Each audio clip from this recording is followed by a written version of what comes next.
I'm GNEPS MMA. This is my prediction and breakdown of UFC 308, Ilia Topuria versus Max Holloway. We've been waiting for this card. This is the card of the year. This is the card that's been hyped up. And if it wasn't for these oil men and Dana White glizzy gobbling them, we would not get this card. You know, in the United States, we would not get any card like this. 307 was so trash. If it wasn't for Alex Pereira versus Kilo Rountree, that would have been the pay-per-view, worst pay-per-view of the year. I still think it's the worst pay-per-view of the year. There's so many good fights on this card. The prelims could be a little bit sus, but most of these guys, when they're in Abu Dhabi or Saudi Arabia, they're gonna throw caution into the wind, and they're gonna try and knock each other's head off for a performance bonus, or just get respect from the crowd or whatever. Even though the crowd doesn't even cheer like that, doesn't matter. On to the first fight of the night. We have Bruno Silva versus Ismail Naurdiev. I'm going with Ismail. He's 28 years old. Yeah, he's a little sus. In his last 4 fights, he's 2-2. Lost to an armbar and got finished by punches. But Bruno Silva, man, he's lost 3 in a row against Brendan Allen, Shara Bullet, who we will talk about in a minute or so. And he should have beat Chris Weidman, but I don't know, man. Like, I can't pick with Bruno Silva. I gotta pick the other guy, Ismail. He did have a stint in the UFC, probably got cut a little bit early. He lost to Sean Brady, but now he's back. He's 28. He's gonna get into his prime. I gotta go with Ismail. On to the next fight. Aslan versus Raffael Cuequeira. I'm going with Aslan. He's basically undefeated because he beat Antoine Tajerki. I don't care how you say that guy's name, in the UFC. And you know, I feel like he's faced better competition than Raffael. Raffael, coming out of that demo fight promotion, bro, you can't go with some of these guys that are coming out of those sorry promotions, even though Raffael has finished literally almost every single opponent. But if you look at their records, man, they're 1-1, 0-1. Like, it's just like guys that he's gonna destroy, obviously, because he's athletic and powerful. And they're not really like names like that, dude. Like, come on, bro. You're beating a guy that's 6-3. I don't know, man. I just can't go with Raffael Cuequeira. I'm gonna go with Isbo. Isbo's gonna get the win either by a knockout, because both of these guys are gonna be making this a slugfest, or a 29-28. I got Isbo. On to the next fight. We have Rinat Fakhretidinov versus Carlos Leal. I'm not gonna go with Carlos Leal. I'm going with Rinat Fakhretidinov. You guys know why. Rinat Fakhretidinov beat Nicholas Dalby, beat Kevin Lee, beat Brian Battle. This guy is on a tear in the UFC, man. I can't go against this guy, dude. This guy is really good. Has amazing grappling. On the feet, he's really good. Super technical. Has a lot of power. Carlos Leal, he's just, I don't know, man. He's been bouncing around promotion to promotion. And I don't know, dude. He's in the PFL, but this year he's fought in the LFA, and yeah, he's had 2 knockout wins, but I just can't. I really can't go with Leila. You if you're gonna come fight Rinat Fakhretidinov, you can't come in on short notice. You gotta come in with a full camp. You gotta come in ready, having a game plan for him. And I just can't go with this guy. I'm gonna go with the Rinat Fakhretidinov. On to the next fight. We have Farid Basharat versus Victor Hugo. I'm gonna be honest with you, the Basharat Bros hype train is done. They're just kind of like a decision winner guy. Javid got his O taken away. I forgot by who. But Farid Basharat, he's won his 3 fights in the UFC. You know, Damon Blackshear, Cadenson Rodriguez, and Taylor Lapilus. And I'm gonna go with Farid Basharat. I can't go with Victor Hugo. 1 fight in the UFC. It was a decision. Wasn't a really impressive win. And you can't go. You can't go against a Basharat, bro. Still, because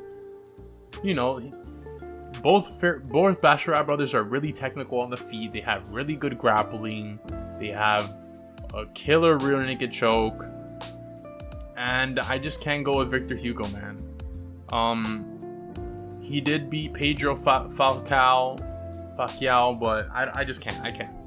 I'm gonna go with Farid Basharat. I see him 29-28 Victor Hugo, because I still don't see him knocking down anybody. These guys are not meant to knock out anybody. They're here to take you to a decision.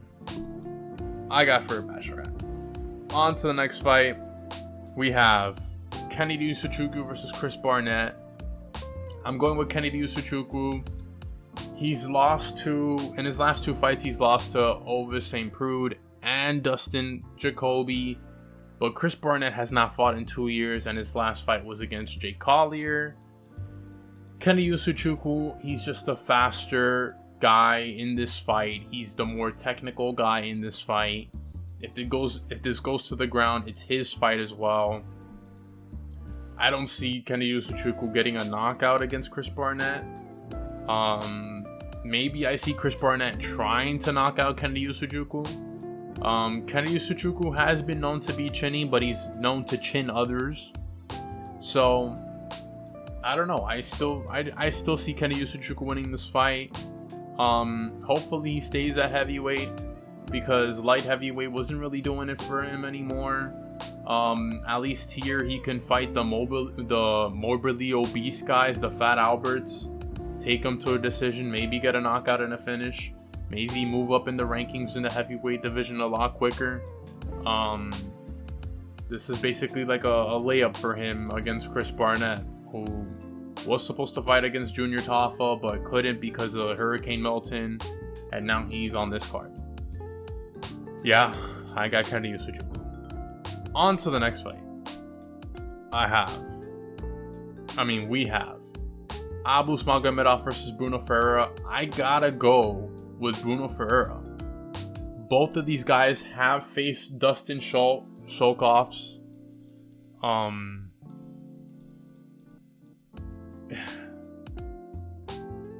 They both beat Dustin Stoltzofs.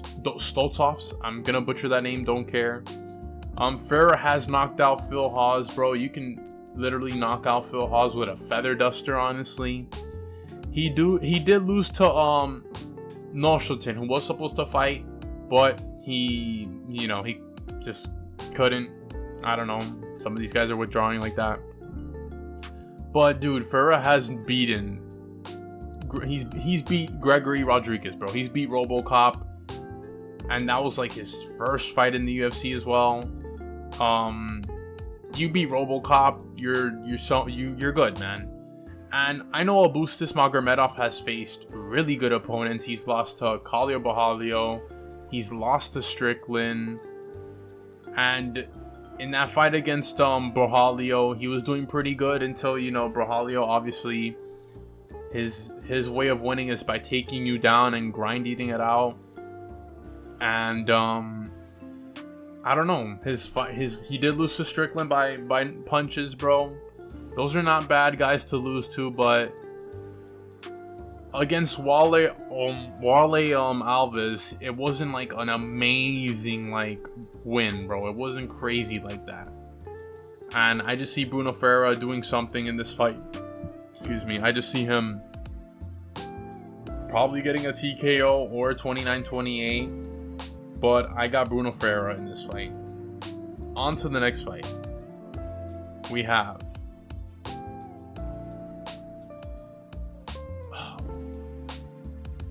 Myktybek Orolbai versus Mateusz Rebecki.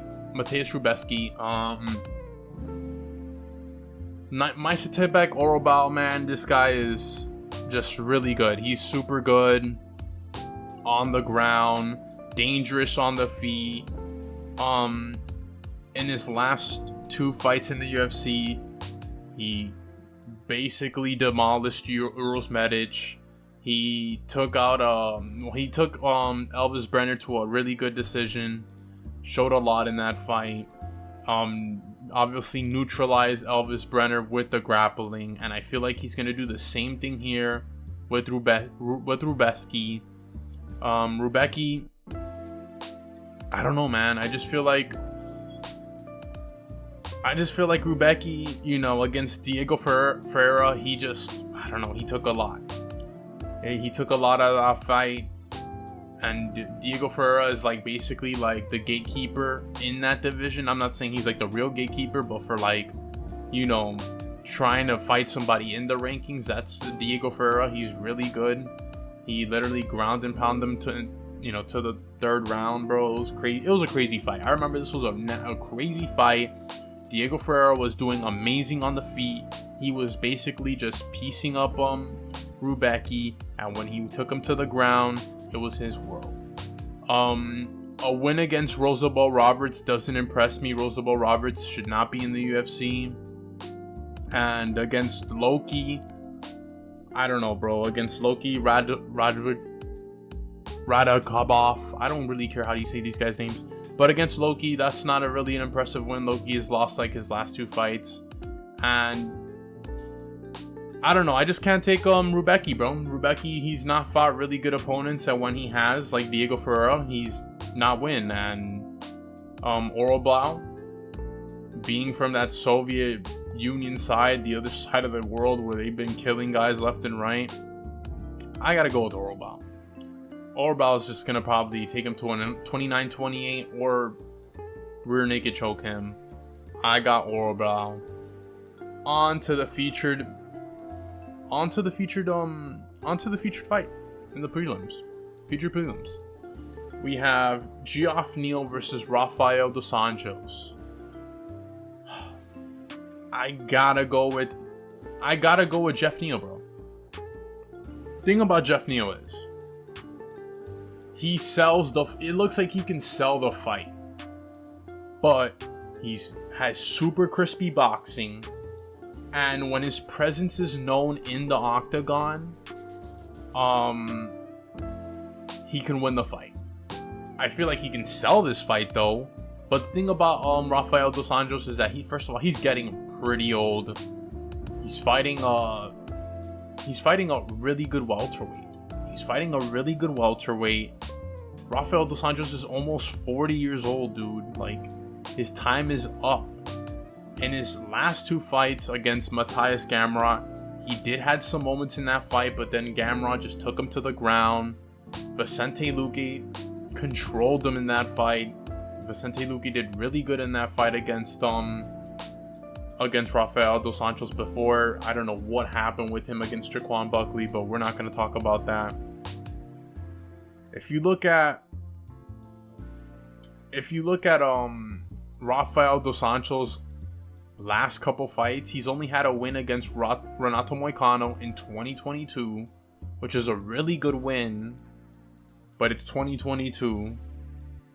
And he fought 3 times this year. He lost to Rafael Fiziev, and then they gave him Brian Barberena.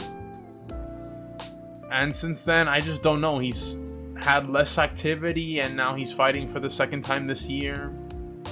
And I just don't see Raffael dos Anjos winning this fight unless Geoff Neal decides to sell it. And I don't think Geoff Neal is going to sell this fight. He's super crispy on the feet. Has a great jab.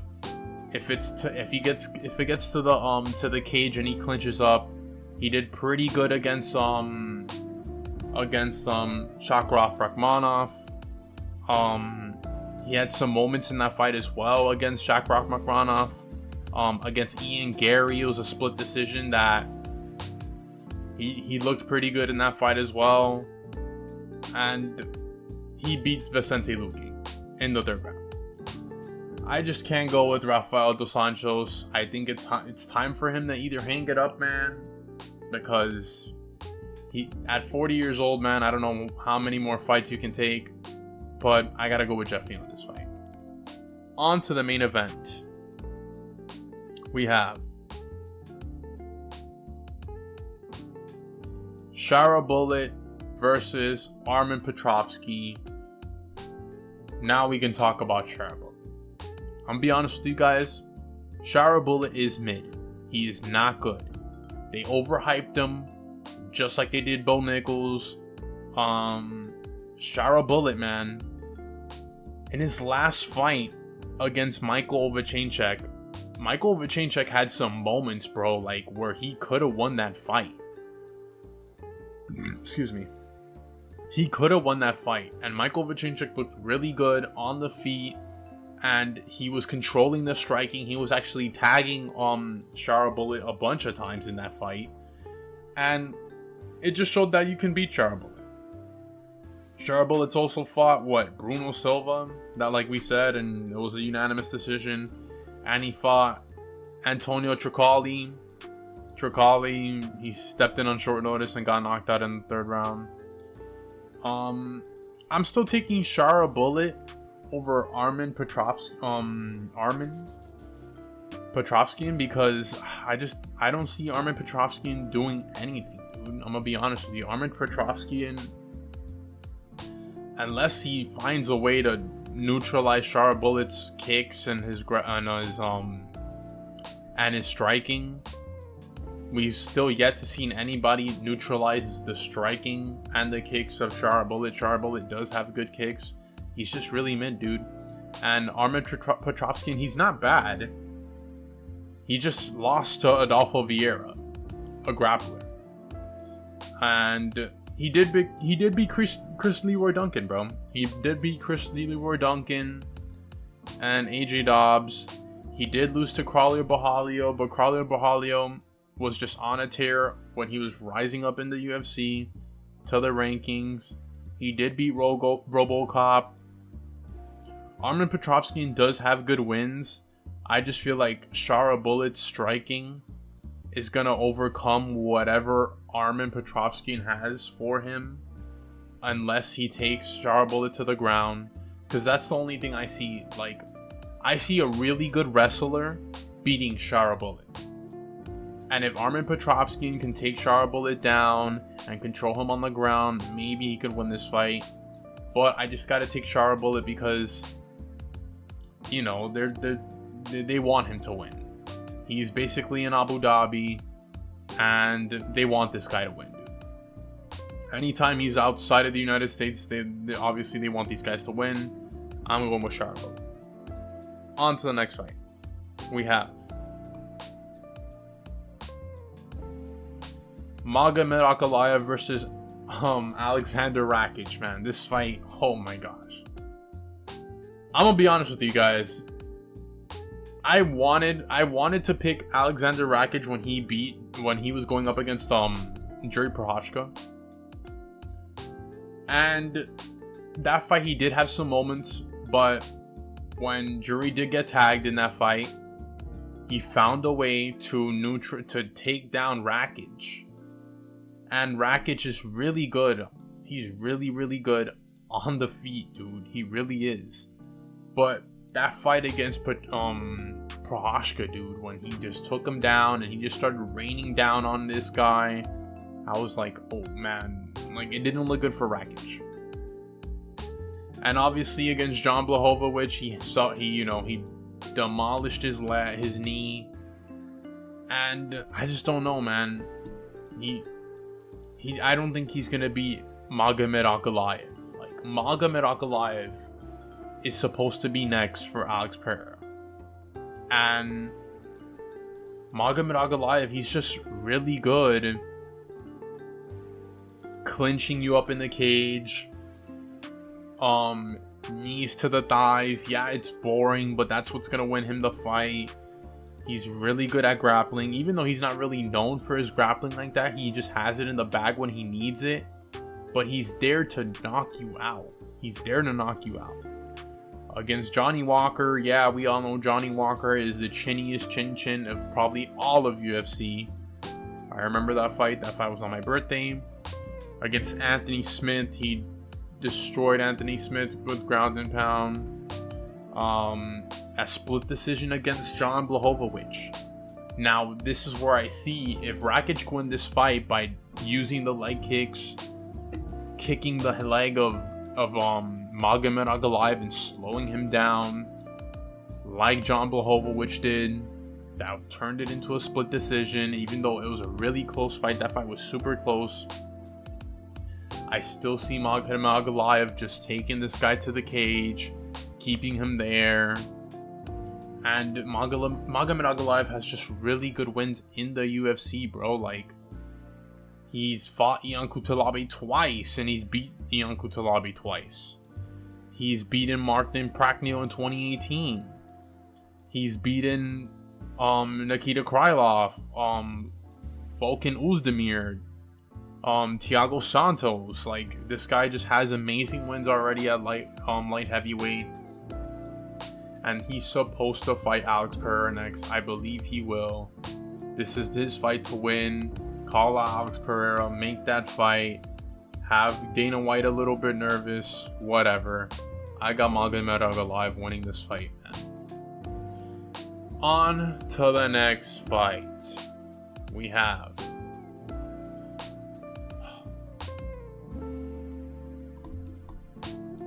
Lerone Murphy versus Dan Ige. I gotta go with Lerone Murphy. The only way I see Dan Ige winning this fight is if Lerone Murphy, he's not this type of fighter to throw caution into the wind and go in there striking with Dan Ige, because no, obviously you're not going to do that with Dan Ige. And obviously Dan Ige went up against a Diego Lopez who kind of is that type of striker who's crazy like that. But it's Diego Lopez. Let's be honest. It's Diego Lopez. Diego Lopez is one of the best right now. And I don't know, man. Like, if it's not Andre Fili, that's what I'm trying to say. If it was Andre Fili, if Lerone Murphy was coming in like Andre Fili, swinging like that, trying to knock Dan Ige's head off, you're not going to be able to do that. Dan Ige did lose to Bryce Mitchell, and that's because Bryce Mitchell came in, grappled with him, and he did pretty good. And like, I still remember when Dan Ige was on that 3-fight losing skid. I was like, damn, Dan Ige, like, I want you to get a win. The UFC threw Damian Jackson at him so he could get something.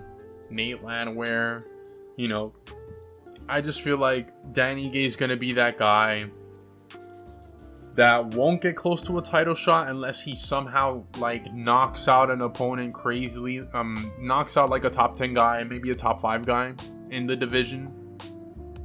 But I feel like he would always be that 11 through 15. And I just see Lerone Murphy winning this fight because Lerone Murphy, he's just more technical. He's really more technical on the feet.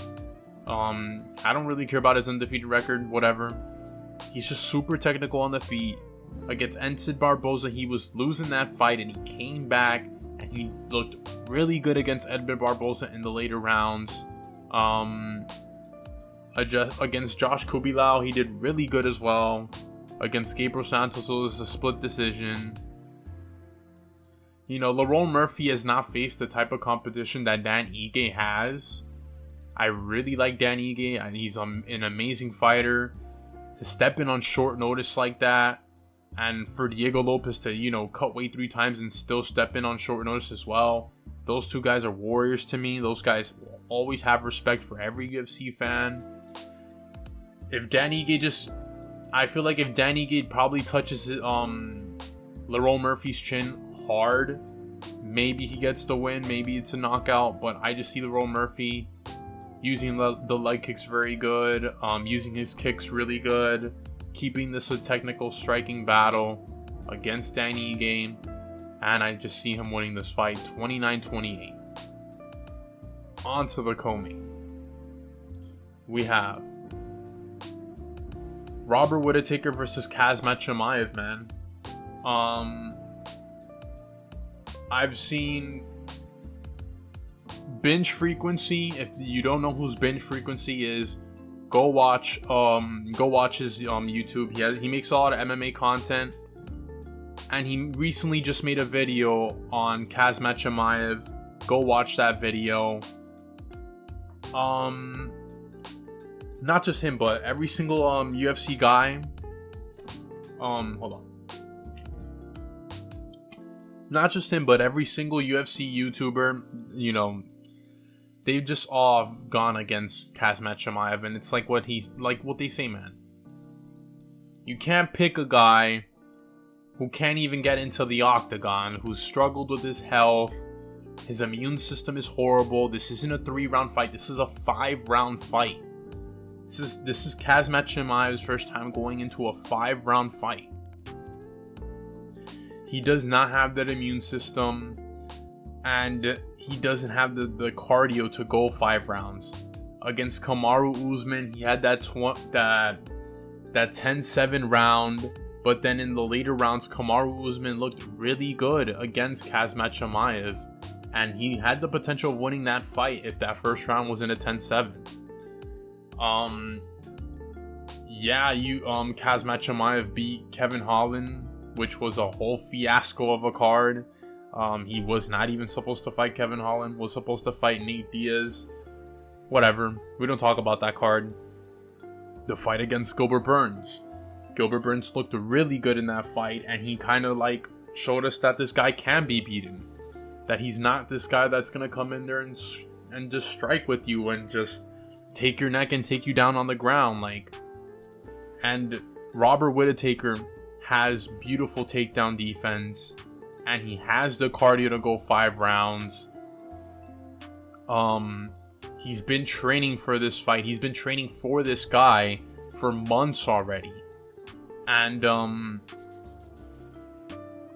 I just don't see if Robert Whittaker gets out of that first round, if he just, gets out of this man's, if he gets out of the chaos that Kazmat Chimaev brings you in the first round of trying to just eliminate you in that first round, I see Robert Whittaker cruising through this round.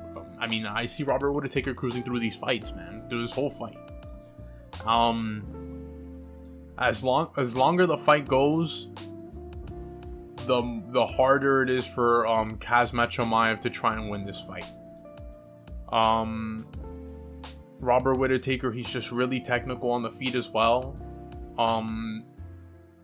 I feel like he has the wrestling to at least compete with Kazmat Chimaev.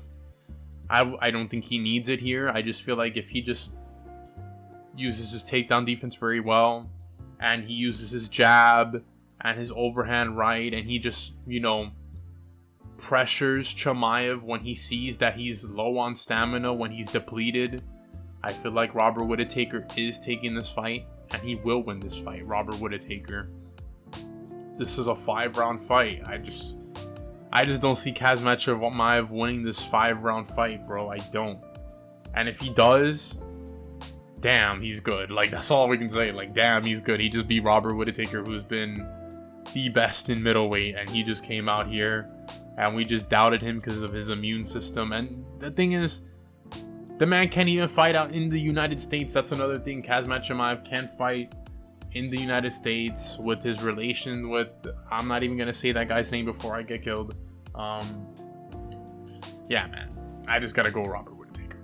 I got Robert Whittaker 29-28, or if Chimaev is really gassed, I have Robert Whittaker with a third, fourth round finish. Third or fourth round finish. Robert Whittaker. I got him winning this fight. On to the main event. Oh Lord, have you blessed us with this main event. Ilia Topuria versus Max Holloway. Where do I even start? I gotta go with Ilia Topuria. I have to go with Ilia Topuria. This guy, he's just so good, bro. Yeah, I've been seeing on Instagram, Ilia Topuria getting head kicked But Ilia Topuria gets head kick and he gets right back up. And Max Holloway does have good kicks, but I don't see him like head kicking Ilia Topuria and knocking him out. Max Holloway is obviously a volume striker. He's throwing as many punches at you as he possibly can in like a split of a second. But Ilia Topuria, you know, everybody have said it. Everybody that you guys have watched before you've watched this video, or if you watched mine first, thank you, but I'm pretty sure you've watched everybody's first. Max Holloway does not do good with shorter opponents. Volkanovski, he's wrecked Max 3 times in a row, man, and it's because the short and stocky guys that you can't get their chin, that move their head very well, Max Holloway can't beat those guys. Remember, Max Holloway, when he's fighting an opponent that's his height, he doesn't have to go down to their level to try and get them. He can be really elusive and really use his jab and really use his 1-2 very well and win that fight. And he can use his speed very well. Against short and stocky guys, he has to like go down to their level to even get a punch in. And with Ilia Topuria, I know Ilia Topuria said like, oh yeah, I'm gonna finish this guy in 10. You're not gonna finish Max Holloway in 10 seconds. And if you do, Lord Jesus Christ, you're the greatest fighter. Like, you're the greatest featherweight in the world. Let's just say that. But I see this fight going 5 rounds. I see this fight going 5 rounds. I see Ilia Topuria winning 3 or 4 rounds. Maybe 3. I see Max Holloway taking 2 rounds. But Ilia Topuria, I see in the first round, like, him getting at Max Holloway, coming after Max Holloway, probably ripping shots. Probably ripping shots. Probably trying to rip the body. I see him winning the 3rd round as well. Maybe Max wins the 2nd round because of volume. Maybe you see Max finally getting into his little flow a bit. Maybe you kind of see that in the later rounds for Max because he has really good stamina. But it's Ilia Topuria, guys. It's Ilia Topuria. He's just so good, man. Against Josh Emmett, I saw a video earlier against Josh Emmett. Like, when you're gonna go to the body, he really knows how to tuck his chin. He really knows how to use his arm to block the body shot. Ilia Topuria is just really fast. He rips the overhand right in 2 punches so easily. I just feel like if Ilia Topuria, this is Ilia Topuria's fight to win, man. And it's going to be a really exciting fight because maybe Max Holloway does get Ilia Topuria in trouble in the later rounds. Maybe he like chins him and Ilia Topuria survives. But then another thing you have to really think about is Ilia Topuria has grappling as well. Maybe Ilia Topuria follows the same game plan as Volkanovski and takes down Max Holloway in the later rounds, or not even, maybe in like the 3rd or 2nd round he takes him down. Boom.